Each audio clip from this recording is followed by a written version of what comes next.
Agis par ta main puissante ce matin. Dans le nom de Jésus. Amen. Amen. Le bien-aimé dans la foi. J'ai écrit quelque chose ici. J'ai écrit. Bien-aimé. Sachez que Dieu ne punira personne de ne t'avoir pas aidé.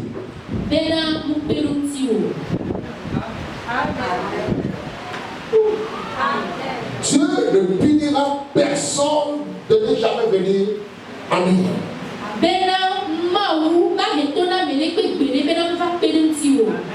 Mais Dieu te punira parce que tu as fait confiance à un homme.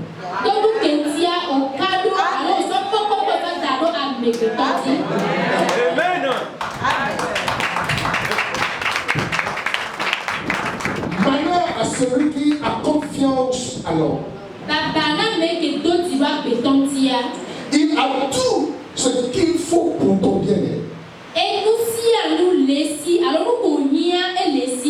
Parce que tu as fait confiance à un homme, il s'est tué. Car il dit, sa paix n'est pas si courte pour sauver. Et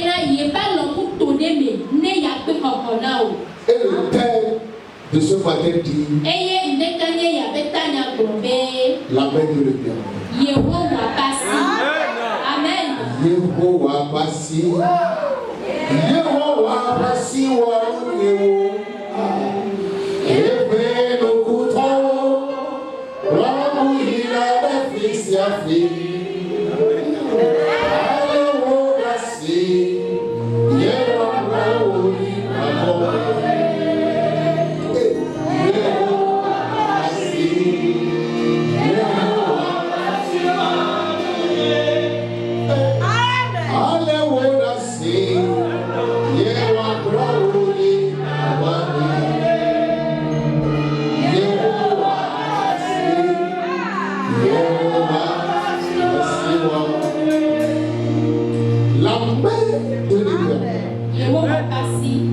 Et sujet que nous allons débattre au cours de quelques semaines, un sujet très important et si puissant, car cela va générer des miracles dans vos vies et activer la manifestation de la main de Dieu. La compréhension de ces messages nous donnera des ouvertures et des manifestations tangibles de la main de Dieu. Quand on parle de la main de l'Éternel ou bien de Dieu, je vais donner un grand mot ce matin. En français, on dit c'est de l'anthropomorphisme.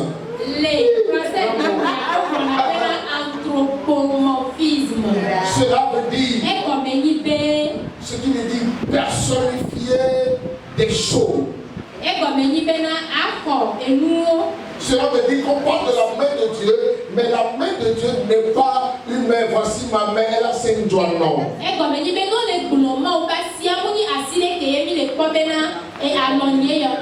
C'est comme lorsqu'on était jeune ou bien enfant, on nous donnait des comptes et on dit que Yévi était le roi.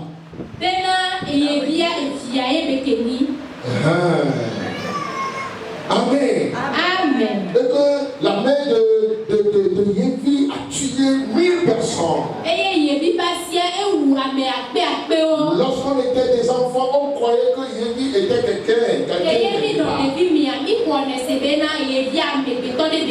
Alors que L'histoire de Jésus n'est qu'un fable. Alléluia. Amen.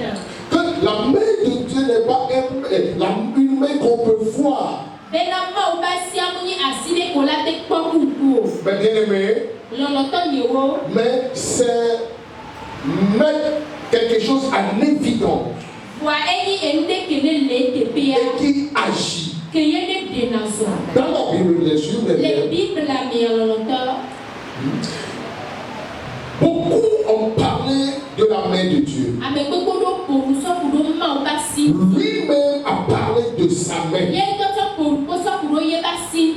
Il a parlé dans bien bon nombre de livres. Mais en ce matin, j'ai trouvé un homme qui a plus parlé de la main de Dieu.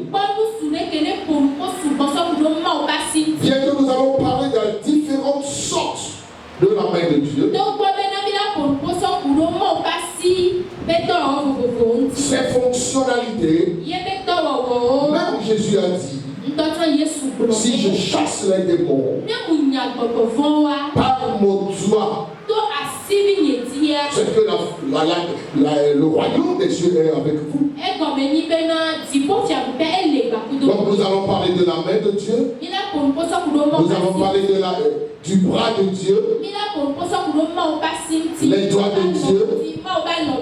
Mais bien aimé, nous allons voir beaucoup de choses.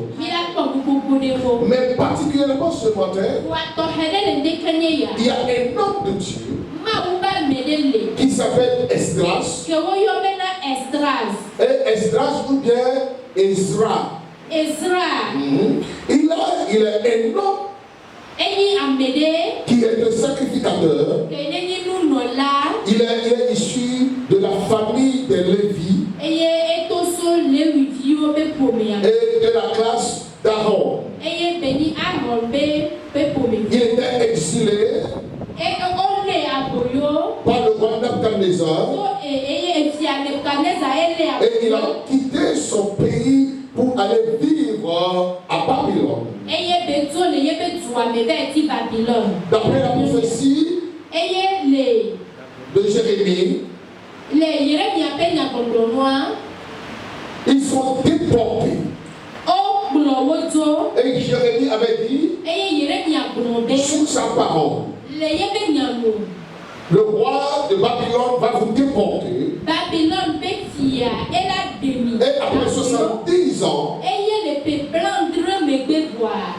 Dieu vous fera grâce.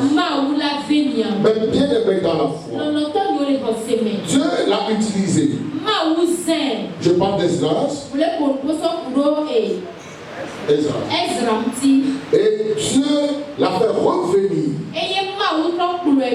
Parce que lorsque le roi de Babylone, Nebuchadnezzar, est venu saccager, piller, il a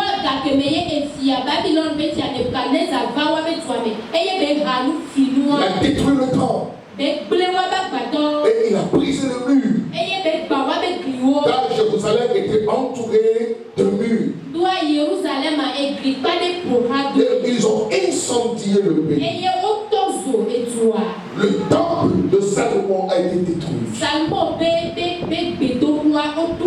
Et lorsque les temps sont arrivés, Dieu a suscité l'homme de Dieu qu'on appelle Esdras, a venu rebâtir.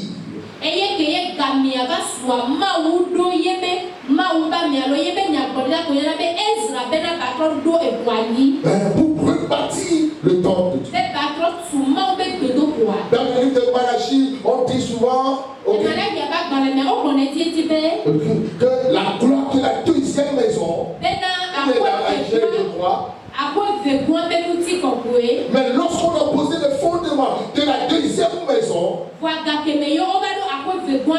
ceux qui ont vu la première maison, ils ont commencé par pleurer. Car la première maison n'a rien de comparable à la deuxième.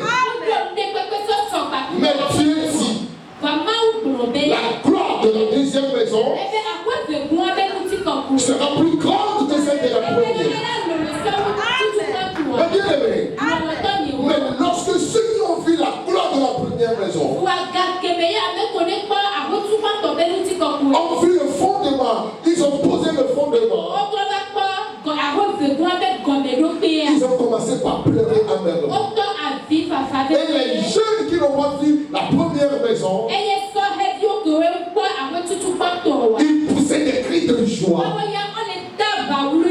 enseigne que on ne distinguait plus si ce sont les larmes ou bien ce sont les cris de joie.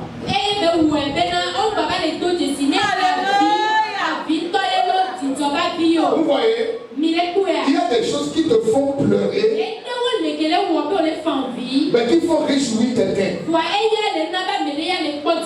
Mais l'un dans l'autre, la gloire sera à Dieu. Amen. Nous allons débattre sur la main de Dieu. Je vais parler sur la vie d'Esdras ce matin. Et nous allons continuer les semaines prochaines. On commence. Esdras chapitre 7 verset 6. Esdras chapitre 7 verset 6. Je lis. C'est Esdras vint à Babylone.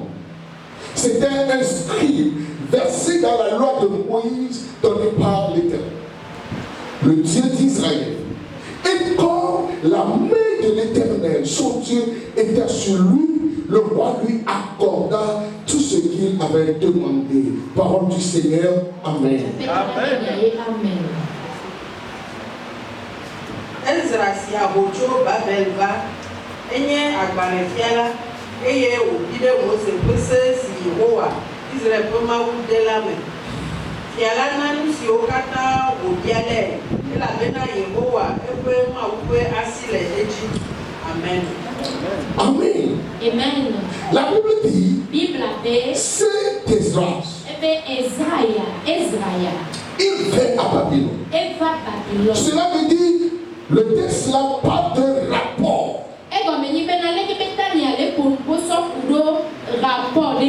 Que quelqu'un fit sur cet homme. C'est pourquoi il dit c'est Esdras. Il est un scribe. Un scribe, ce qui veut dire celui qui connaît la parole.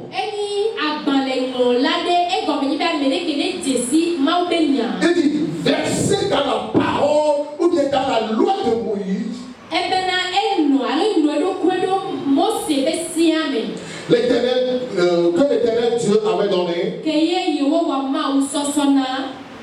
que la main de l'Éternel, son Dieu, était sur lui. Et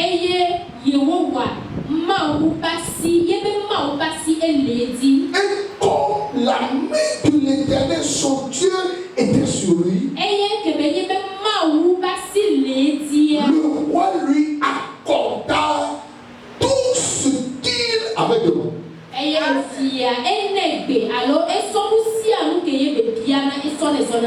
Pourquoi? Il était à Babylone. Le roi Nebuchadnezzar qui les avait déportés était mort. Son fils Balthazar a pris place. Et Balthazar était décédé. Et le roi qui s'appelle Darius a pris place. Ils étaient toujours à Babylone. Et Cyrus a remplacé Darius. Écoutez s'il vous plaît. La main de l'Éternel était sur eux. Comme il était sur David, Daniel et ses compagnons. Comme la main était sur Néhémie aussi. La Bible déclare tout ce qu'il avait demandé au roi. Le roi lui a accordé. Non parce que le roi l'aimait. Non de ce qu'il a fait quelque chose au roi. Non, parce que la main de l'Éternel était sur lui. Mais bien aimé dans la foi, tout ce que Cyrus a donné à Esdras suffisait largement pour reconstruire le temple. Alors que étrangers, des exilés,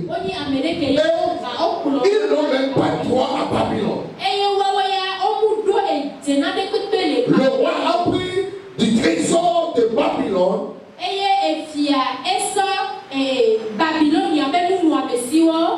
et confié à un exilé pour aller construire son pays. Quelle bienveillance! La Bible déclare, comme la main de l'Éternel son Dieu était sur lui, le roi lui a accordé tout ce qu'il demandait. C'est de la bienveillance. Si la main de l'Éternel est sur quelqu'un, les gens peuvent témoigner de la bienveillance qu'ils trouvent devant les autres. Ma première prière sous vous ce matin est que la main de l'Éternel soit avec vous. Que tous ceux qui m'entendent, tous ceux qui m'écoutent répondent avec un bon amen ce matin. Que la main de l'Éternel, ton Dieu, soit sur toi. Et que tu trouves de la bienveillance. À l'école, on nous a appris que lorsque tu vas écrire une lettre de demande, écris ceci. J'ai l'honneur de venir très respectueusement et demander ta bienveillance. Cela veut dire la bienveillance est accordée. Ou peut-être tu as écrit à quelqu'un que tu ne connais pas. Mais la bienveillance fait que il t'accorde ce que tu lui demandes. Pourquoi? Car la main de l'Éternel, ton Dieu, est sur toi. Beaucoup peuvent écrire des lettres de demande. Mais peu sont ceux qui sont choisis. Des fois, les gens ne sont pas choisis à cause de leur curriculum vitae.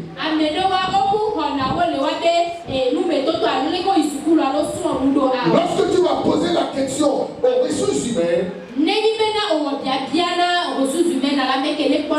il dira, je ne sais pas, il n'est pas trop qualifié, mais je ne sais pas. Mais je ne sais pas. Mais quelque chose me dit de le prendre. Et c'est quelque chose qui lui dit de le prendre s'appelle la main de Dieu. Écoutez ce que le sage écrit. Dans Proverbe 16, verset 7. Proverbe 16, verset 7. Il dit, quand l'Éternel approuve la voie d'un homme, il dispose favorablement à son égard même ses ennemis. Quand quelqu'un me dit Amen.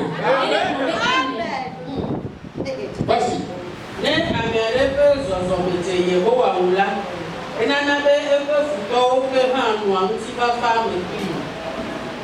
Amen. Relis dans ça, s'il te plaît. Quand l'Éternel approuve la voix de quelqu'un, l'Éternel dispose favorablement à son égard même ses ennemis.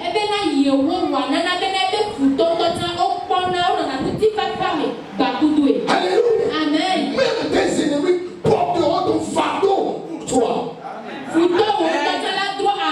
Celui qui se dit ton ennemi viendra à ton aide. Car le roi n'est pas obligé de donner ce que Esdras lui a demandé. Il y a les étudiants de la Bible. Ils ont dit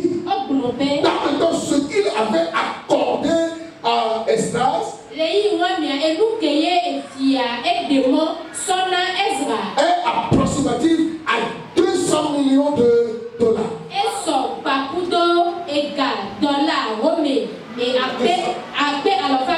Mais bien aimé, qui peut tirer de ce trésor et te donner telle somme pour aller construire chez toi?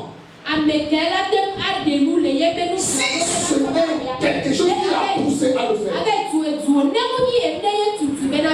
Bon, bien aimé, tu crois ou bien tu ne crois pas? La parole de ma bouche est prophétique. Elle te dit, à partir de ce matin, tu ne partiras pas de ce temple sans que la main de l'Éternel est sur toi. Alléluia. Lorsque la main de l'Éternel est sur toi, il dispose même tes ennemis à te venir en aide.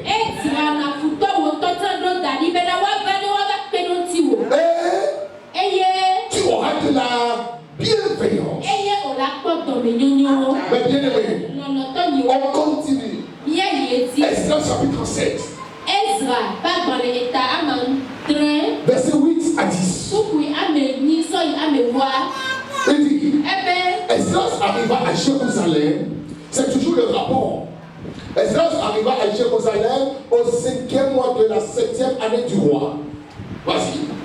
Il était parti de Babylone le premier jour du premier mois et arriva à Jérusalem le premier jour du 5e mois. La bonne main de l'Éternel, son Dieu, était sur lui. 10. Car Esdras avait appliqué son cœur à étudier et à mettre en pratique la loi de l'Éternel et à enseigner au milieu d'Israël les lois et les ordonnances. Amen. Eva Yerusalem le fiala ƒe adrelia ƒe dzinu atɔ̃lia me. Dzinu gbãtɔ ƒe ŋkeke gbãtɔe nye ŋɔdzegbe tso Babel eye wòɖo Yerusalem le dzinu atɔ̃lia ƒe ŋkeke gbãtɔ dzi elabena eƒe Mawu ƒe asi nyui le edzi. Elabena Ezra tsɔ eƒe dzi ɖo Yehowa ƒe se la me dodzro ŋu ne wòawɔ edzi eye wòafia ɖoɖo kple kɔnuwo le Israël. Amen. Touche ton frère et dis, écoute la parole ce matin. Touche la seconde personne et dis, écoute la parole ce matin. Ici, le rapporteur a dit, car la main de l'Éternel et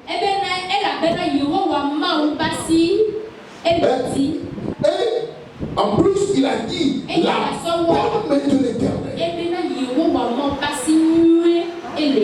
Mais bien aimé, la bonne main de l'Éternel n'est pas avec tout le monde. Mais elle est avec ceux qui le craignent. Et ceux qui pratiquent son ordonnance. Dans une portion de verset, il y a trois choses que nous devons identifier pour avoir expérimenté la main de l'Éternel. La première des choses, il a appliqué son cœur à étudier. Appliquer son cœur à étudier. Le problème que nous, chrétiens, nous avons, c'est parce qu'on dit, par la foi, vous pouvez avoir, et le chrétien ne se soucie même plus d'étudier.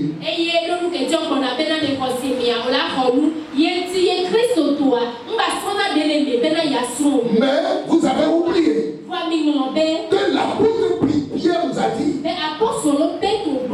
il faut ajouter à la foi, premièrement, la connaissance. Alléluia. Amen. La foi n'est pas une fin en soi. Mais il faut aussi ajouter à la foi la connaissance. Et après la vertu. il faut ajouter au moins 7 choses à la fois. Mais bien aimé, il faut étudier. Mais bien aimé, il faut, même Christ, il faut l'étudier. Éphésiens 4 dit. Mais vous, ce n'est pas ainsi que vous avez appris Christ. Ce qui veut dire Christ apprend. Où est-ce qu'on peut l'apprendre? À l'étude biblique. C'est pas dans les évangélisations, ni dans les centres de prière. C'est fini. Restez au pied du maître afin qu'il t'enseigne Christ. Mais bien aimé dans la foi, c'est ce qu'Esdras fit. Qu'est-ce qu'il a fait?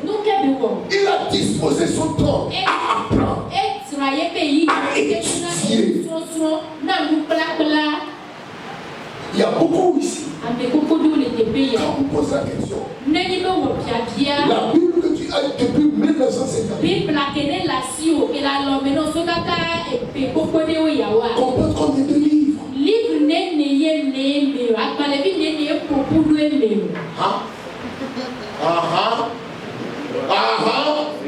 Ok. Bon, toi tu n'as pas la Bible. Mais toi tu as le petit Nouveau Testament. Combien de livres y a-t-il dans le Nouveau Testament? Madame chante. Monsieur le chanteur. Combien de livres? Parce que vous ne connaissez pas. Mais n'accusez jamais Dieu. Il y a beaucoup qui ne veulent pas apprendre. Au lieu d'apprendre, on se plaît à parler en langue.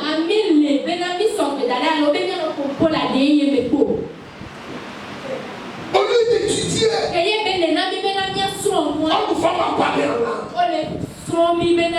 Parler en langue des heures.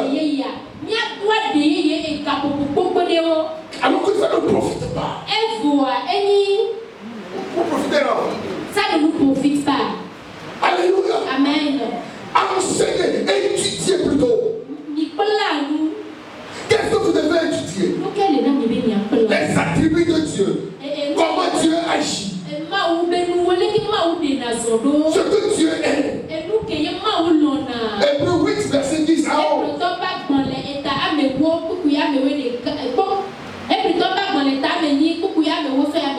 Hébreux chapitre 8, verset 10 à 11. Il dit, mais voici ce que je ferai dans la maison d'Israël. Après 5 jours, dit l'Éternel, moi-même je mettrai mes lois dans leur esprit. Oui, aucun n'enseignera plus son concitoyen, ni aucun son frère disant connaît le Seigneur.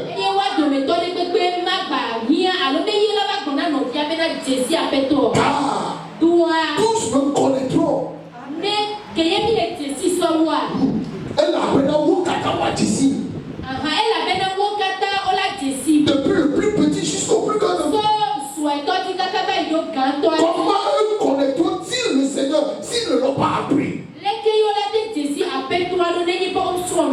bien aimé, en toute sincérité, je plais les chrétiens d'aujourd'hui.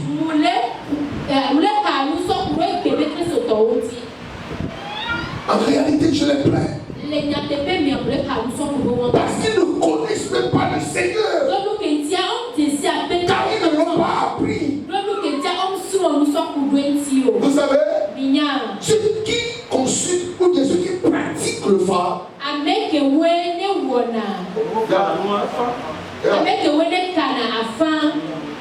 ils ont appris à connaître les oracles.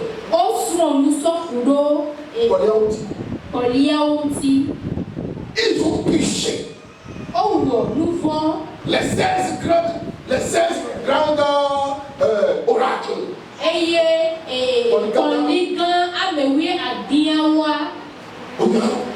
Ils les connaissent. Et puis, maintenant, ils ont fait 16 fois 16. C'est ça qui fait le nombre total. Et ils le connaissent. Et ils multiplié. Et puis, lorsqu'ils vont jeter le sort, et ils vont te dire ce que je vois, voudrait dire parce qu'il a appris. Amen. Et toi, même les versets bibliques, ensuite des versets ça les comprend. Alors que le Seigneur dit, arrivera un temps où personne ne dira à son ami, connais le Seigneur, car tous me connaîtront. Est-ce que vous croyez que vous allez le connaître en parlant en langue? Ou bien vous allez le connaître en louant le Seigneur? Nous accusons l'église catholique. Mais leur chef connaît la chose. Car ils ont appris la chose. Écoutez. Au Rwanda, le président Kagame avait fermé des églises. Et si le pasteur n'avait pas plus de bac,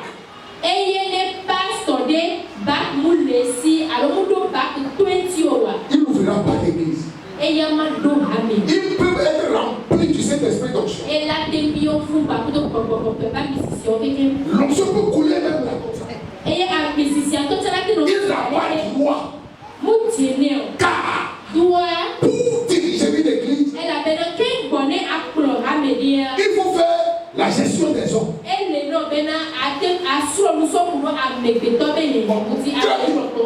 Ce qu'on appelle la ressource humaine. Car vous êtes venus de divers horizons afin d'être dirigés. Comment je vais vous diriger si je ne connais rien sur? Les pasteurs doivent faire l'anthropologie.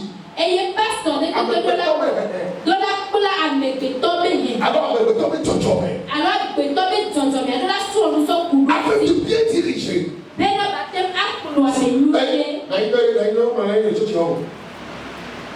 Écoutez, aucun homme de Dieu, un vrai homme de Dieu, ne peut jamais dire à une femme que cet homme que tu avais marié avec 2 enfants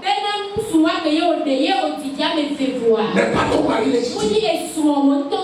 Ou bien, on connaît ces messieurs. Non. Aucun pasteur formé ne peut dire à ton fidèle que ta maman, celle qui t'a mis au monde, elle est sorcière. Alors il faut se détacher d'elle. Non. C'est parce qu'ils n'ont pas appris. Ils sont conduits par l'émotion. C'est pourquoi la main de Dieu n'agit pas dans l'église. Car nous qui sommes appelés à diriger l'église, nous n'avons rien appris. C'est ce qu'on nous a appris à l'institut biblique.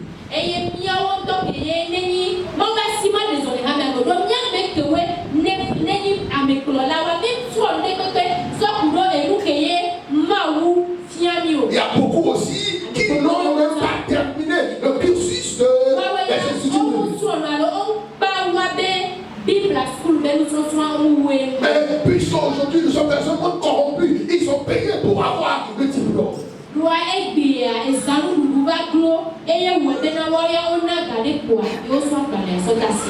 Et ils sont devenus des pasteurs. Je vous avais dit lors de mes prédications, j'avais dit qu'aujourd'hui, il y a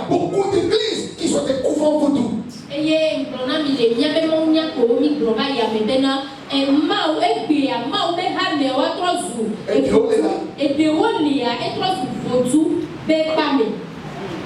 Il faut apprendre. Elle est non apprendre. Tu ne peux jamais être chrétien. On m'a dit Christo ton pédé. Si tu n'apprends pas la Bible. N'est-ce pas tout souvent toi sur la Bible. De la parole de Dieu. C'est deux choses différentes. Et moi avec on y tombe dans mon loin. Et tout pas toi. La Bible alors sur le tour Bible a été quand il met à sur le tour ma ou ben yonti. Alléluia. Amen. Regarde, ne pas parler Qu'est-ce que je vous ai fait? Quoi si je n'ai pas volé nous sommes. Lève ta main pour que je puisse voir si tu es éveillé. Alléluia. Il faut apprendre. Elle est non venant à son. Je ne sais pas ce que le diable a fait. Et vous allez voir beaucoup de gens à l'église. Lors de la semaine et demie, on va dire. Mardi, comme chez vous, mardi, c'est le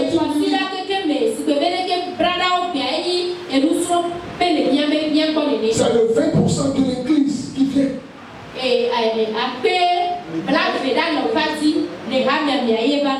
Pourquoi? Normalement, vous devez préférer aimer plus l'étude biblique que venir au culte.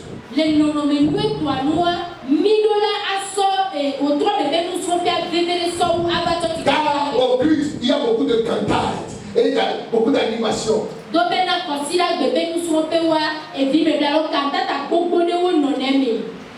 Les gens vont tomber. Ils vont dans sa taille. Il faut danser. C'est fini.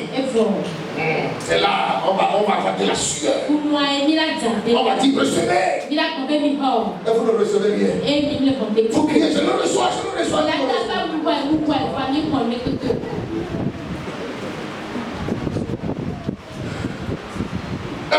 Appliquer son cœur à étudier.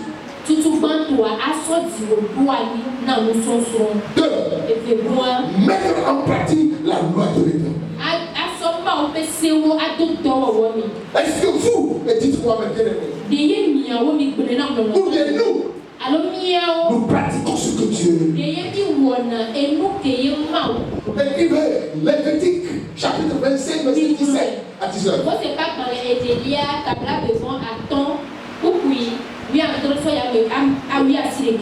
Mettre en pratique la loi de l'Éternel.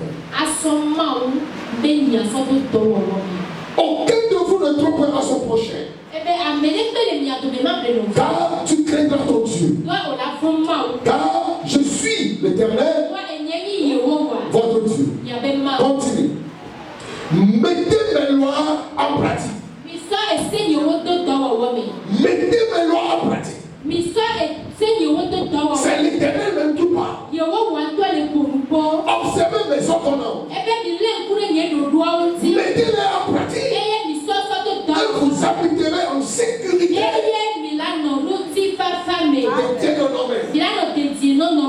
Dans le pays. Verset 19.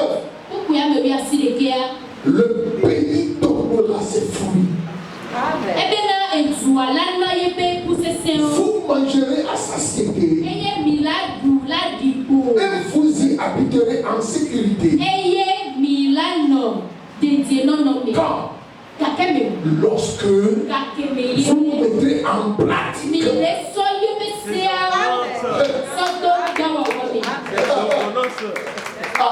Regarde. Si les gens disent, je ne réponds plus. Je dis oui. Je ne peux plus répondre. Parce que nous ne suivons plus Dieu. Il dit, vous allez manger à satiété. Le pays même donnera le fruit. Lorsque nous allons mettre en pratique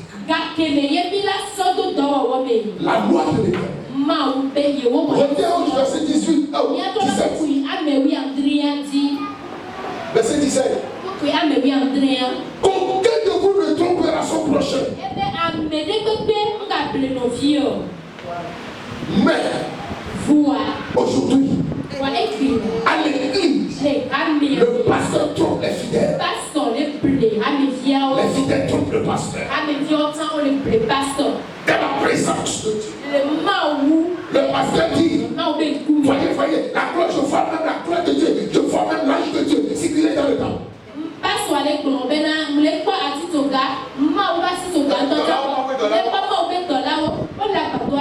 La gloire de Dieu. Je le vois. Alors tu ne vois rien. J'ai même entendu un pasteur dire un jour qu'il a vu le chérubin à l'église. Mais j'ai dit, tu ne connais même pas la classe des hommes.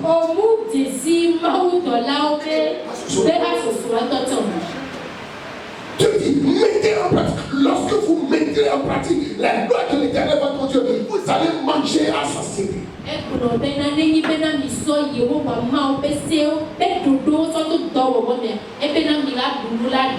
Dans Matthieu 28, Jésus a dit, prenez mon joug. Car mon joug est léger. Et vous aurez la paix. C'est parce que nous avons dit. Nous n'allons pas pratiquer la loi de l'Éternel. C'est pourquoi nous souffrons. Mais bien aimé, c'est ça la vérité.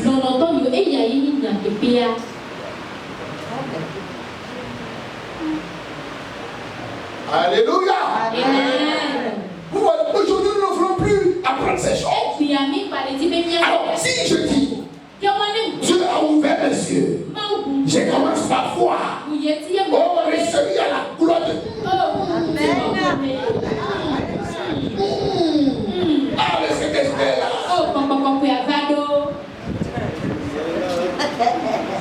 C'est faux. C'est faux. La réalité est que celui qui ne met pas en pratique la parole de Dieu ne peut jamais toucher à une petite chose de la gloire.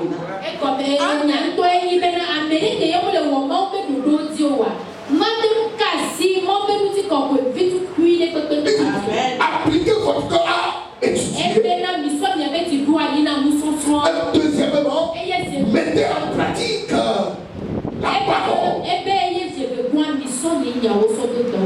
Amen. Celui qui comprend la parole dit avance pasteur. Si tu veux que j'avance, dis avance pasteur. Si tu veux que j'arrête, dis arrête pasteur, je vais m'asseoir. Plus loin. Jacques chapitre 1 verset 22. Jacques 1 22. Ok, c'est pour vous qui va lire. Je vais plus lire, mais vous lisez. Regardez sur l'écran et lisez. 1, 2, lisons. Mettez en pratique la parole. Le téléphone. Recommencez s'il vous plaît. Mettez en pratique la parole. Et ne vous bornez pas à l'écrire. Ok, c'est vous qui me l'a dit. Merci. Maintenant, laissez-moi vous dire le dire aussi. Vous aussi. Mettez en pratique la parole. Ne vous bornez pas à l'écoute. J'ai un ami. C'est un mécanicien. Beaucoup d'entre vous le connaissez. Il ne vient pas souvent à l'église. Il peut venir une fois dans l'année. Ou bien une fois dans 18 mois. Et je me pose la question. Mon frère, pourquoi tu ne viens pas au culte? Il dit, pasteur, lorsque j'étais venu au culte, tu as enseigné, tu as prêché. J'ai écouté. Je suis allé à la maison. Je veux me mettre premièrement sur ce que tu as dit en pratique. Et lorsque j'aurai terminé, je reviendrai reprendre. La Bible dit, mettez en pratique les paroles et ne vous portez pas à l'écouter. Beaucoup d'entre nous chrétiens aujourd'hui, on s'est borné à écouter la parole.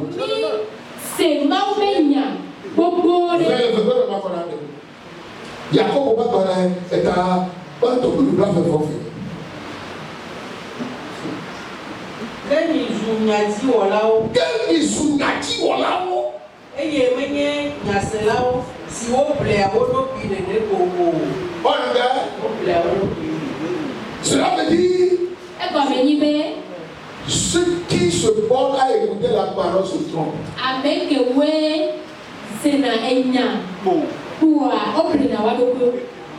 Amen. Ça c'est la parole de Dieu. Ne pas les décourager. C'est ce qu'on dit, prêcher la parole. Oui, c'est pas d'exciter les gens. La Bible dit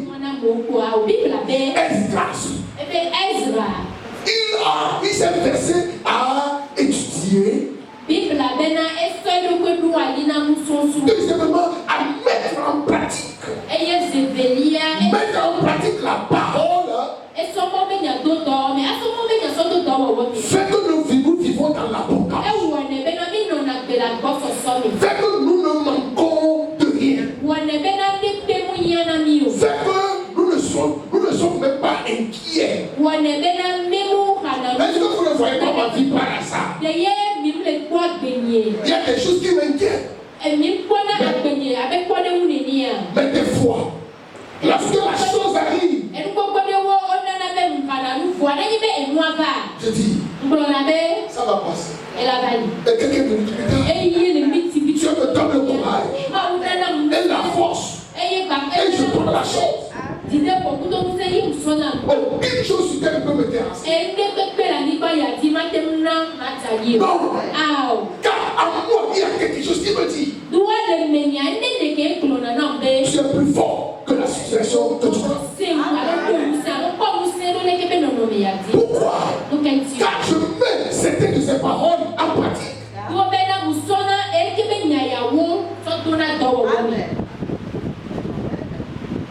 Alléluia. Amen.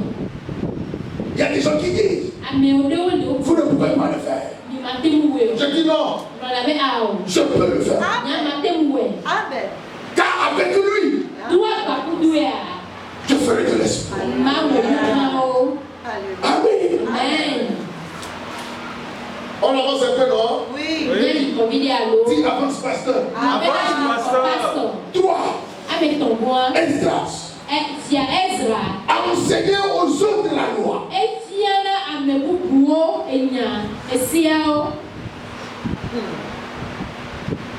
Jacques dit celui qui se voit là écouter la parole se trompe. C'est ce que eux disent. Nous sommes des chrétiens depuis. Ça fait 20 ans que je suis le Seigneur.